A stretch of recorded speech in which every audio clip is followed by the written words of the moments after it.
போரில் ஈடுபடும் போது கண்ணிவெடி தாக்குதலில் இருந்து ராணுவ வீரர்கள் தப்பிக்க ஸ்மார்ட் ஷூவை கண்டுபிடித்து நெல்லை பள்ளி மாணவன் அசத்தியுள்ளார்.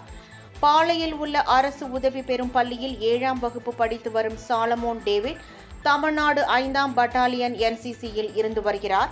சாலமோன் டேவிட்டுக்கு பல திறமைகள் இருப்பதாக உணர்ந்த பட்டாலியன் லெப்டினன்ட் கர்னல் கார்த்திகேயன் மற்றும் சக அதிகாரிகள் அளித்த ஊக்கத்தின் பேரில் ஸ்மார்ட் ஷூ ஒன்றை கண்டுபிடித்துள்ளார்.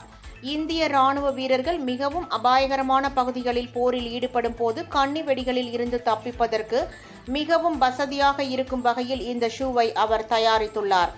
இந்நிலையில் டெல்லியில் நடைபெற்ற கண்டுபிடிப்புக்கான போட்டியில் 55 பேர் கலந்து கொண்டனர். இதில் தமிழ்நாடு சார்பாக கலந்து கொண்ட சாலமோன் டேவிட் ஸ்மார்ட் ஷூ கண்டுபிடிப்புக்கு முதல் பரிசை பெற்றுள்ளார். 2 டெம்பரேச்சர்லையும் எலக்ட்ரிசிட்டி ஜென்ரேட் பண்ணி அந்த சோல்ஜருக்கு கொடுக்கும்.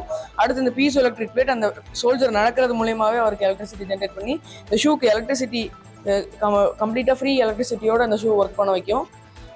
இந்த ஷூவில் வந்து ஒரு 2 ஸ்பைடர் வெப்ஸ் யூஸ் பண்ணுறதுனால அந்த area of surface applied in லேண்ட்மைனை குறைக்கும்.